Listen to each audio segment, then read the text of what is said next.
Fala galera, sejam bem-vindos a mais um vídeo do canal. Esse vídeo aqui vai ser para apresentar para vocês mais uma configuração de PC.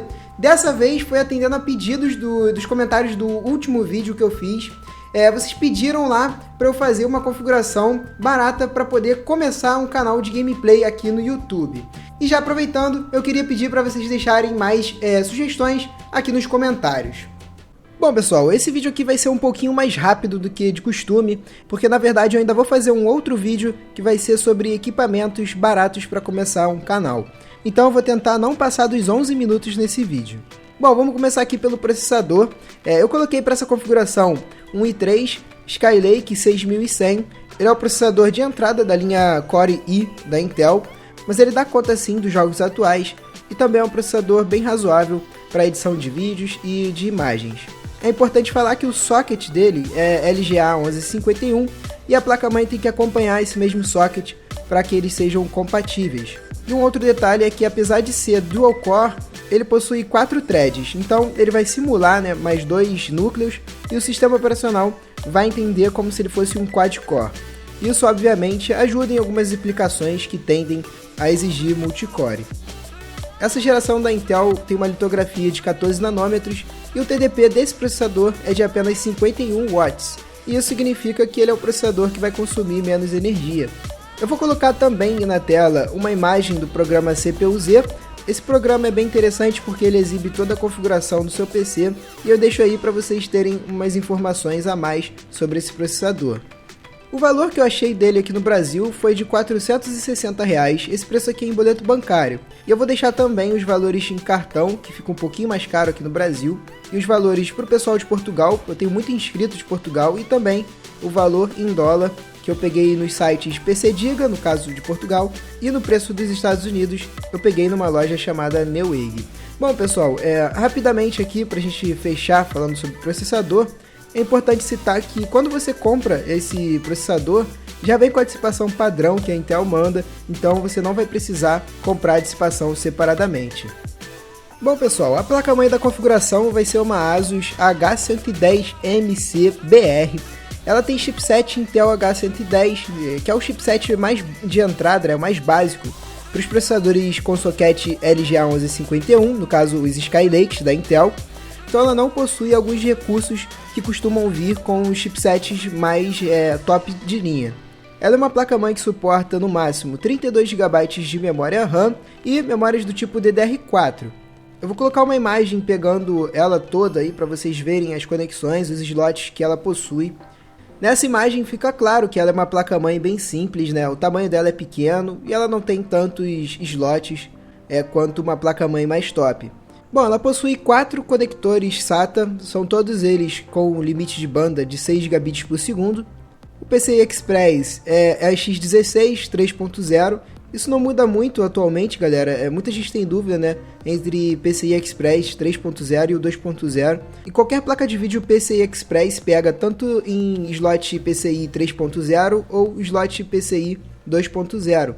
Eu também coloquei a imagem do painel traseiro dessa placa-mãe, dá pra ver que ela tem bastante USB, São 6 USBs no total, sendo 2 deles USB 3.0.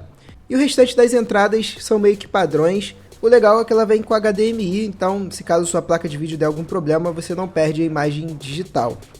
Sobre os valores que eu achei dessa placa-mãe, infelizmente, galera, a placa-mãe com socket LGA 1151 no caso, ela ainda tá um pouquinho cara no mercado brasileiro. Eu achei ela por 410, e se tratando de uma placa-mãe de entrada, o preço ainda tá bem elevado. Se a gente fosse comparar placa-mãe com LGA 1150, que seria para os processadores da 4ª geração, já conseguimos achar com um preço um pouquinho mais baixo. Mas eu ainda prefiro juntar um pouquinho mais de grana e pegar uma plataforma mais recente.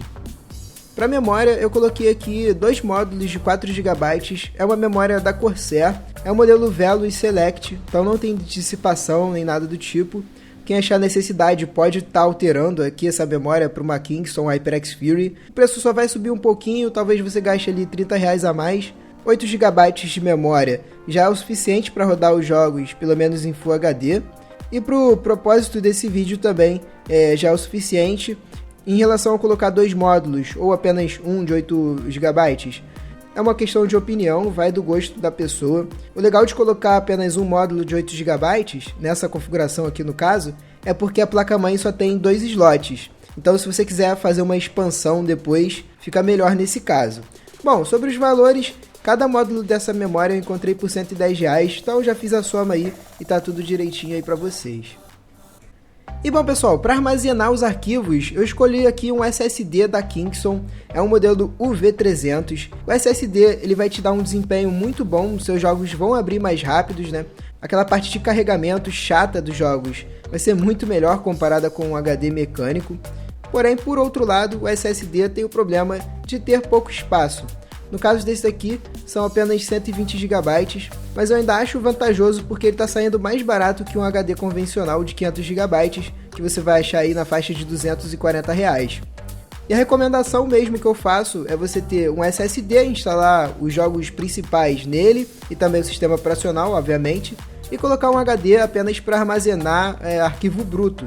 Dessa maneira você vai ter os dois, né? Tanto espaço quanto velocidade. E galera, a placa de vídeo mais em conta que eu achei e também com melhor custo-benefício foi a GeForce GTX 750 Ti. Esse modelinho aqui é um modelo da EVGA que segue mais ou menos os padrões de referência. Então não vai ter overclock, o clock dela no boost chega a 1085 MHz, o TDP é de apenas 60 watts, isso significa que você não vai nem precisar de uma fonte muito potente para ela, e o próprio slot PCI Express já vai fornecer toda a energia que ela precisa. Esse modelo aqui também tem 2 GB de VRAM. Eu tenho notado que os jogos atuais eles estão pedindo bastante memória de vídeo, e eu creio que 2 GB para pelo menos rodar ali com tudo no mínimo já será o suficiente para todos os jogos. O melhor de tudo é o valor que eu achei dela, que foi de apenas R$460. É realmente uma placa de vídeo que tem ótimo custo-benefício e é recomendadíssima como primeira placa de vídeo, ou para quem tem uma placa muito antiga, como por exemplo uma GTX 550 Ti ou uma HD 7770 e quer fazer um upgrade aí para uma placa de vídeo um pouquinho mais recente. E a fonte da configuração vai ser uma Sigmatech modelo Maverick com 400 watts de potência. Essa fonte ela tem o selo 80 Plus bronze. O mais interessante que eu achei é que ela tem cabeamento semi-modular. Isso nos ajuda bastante na arrumação de cabos, porque você vai poder descartar os cabos que não estão sendo utilizados. Já na fonte com cabeamento fixo, isso não é possível e você teria que dar um jeito de esconder os cabos que ficam ali sobrando. Sobre a qualidade dessa fonte, eu não achei review específico desse modelo aqui de 400 watts, mas eu encontrei no site Johnny Guru, que é um site gringo, uma análise do modelo de 500 watts. E se caso esse modelo aqui seguir o mesmo fabricante e manter a qualidade, tá de boa, porque no site Johnny Guru ela manteve uma pontuação de 8, que é uma pontuação muito boa para o valor que essa fonte está custando aqui no Brasil, que é de apenas R$240. Mas é claro galera, se você quiser você pode estar optando aí por qualquer fonte ou no mínimo 350 watts. A gente tem aí como alternativa a EVGA de 430, também a CX de 430 watts, que é uma boa fonte da Corsair, entre muitas outras nessa faixa de preço. Sobre o gabinete para essa configuração, eu peguei aqui um Deepcool modelo Smarter. Trata-se de uma mini torre, né? Então ele é um gabinete que tem um tamanho um pouquinho menor que o Speed Tower, mas ele tem boa ventilação. O único problema é que a fonte é instalada na parte superior, mas ele tem algumas entradas ali para você colocar ventoinhas, e apesar dele ter a instalação de fonte na parte superior, isso vai ser minimizado um pouquinho pelas entradas para fãs. Eu coloquei uma imagem da parte interna desse gabinete, vocês conseguem ver que fica um pouquinho espremida a configuração, justamente porque é um gabinete pequeno. Mas galera, para nossa configuração ele está de bom tamanho. Vocês podem ver aí no slide, eu coloquei Max VGA, que é o tamanho máximo de placa de vídeo. Ele suporta uma placa de vídeo com tamanho de até 32 cm. A nossa não chega nem a 20 cm, então vai ser bem de boa. E ele também te dá um suporte para arrumação de cabos. Dá para você esconder um pouquinho os cabos ali pela parte de trás do gabinete. E foi como eu falei, apesar dele ter uma arquitetura que não me agrada muito pela questão de fonte na parte superior, dá para usar de boa e é um gabinete bem bacana. O painel dele fica logo ali no topo. Ele tem um USB 3.0, entrada e saída de áudio e também mais um USB 2.0. O valor dele vocês podem ver, ele está custando R$125. E basicamente eu escolhi esse gabinete pelo preço e pelo tamanho dele, é um gabinete bem pequeno. que obviamente vai ocupar pouco espaço e não vai te atrapalhar. E bom galera, aqui nós temos um slide com uma lista de peças, né? Eu coloquei ali todos os componentes utilizados nessa configuração. É importante salientar que os preços foram pegos no dia 19 de nove de 2016 e esses valores podem ser alterados conforme a data. E no total gastamos R$ 2.115 nessa configuração. Bom pessoal, esse foi o vídeo de hoje. Eu espero que tenha ajudado aí a vocês, pelo menos clarear um pouco quem está querendo montar uma configuração.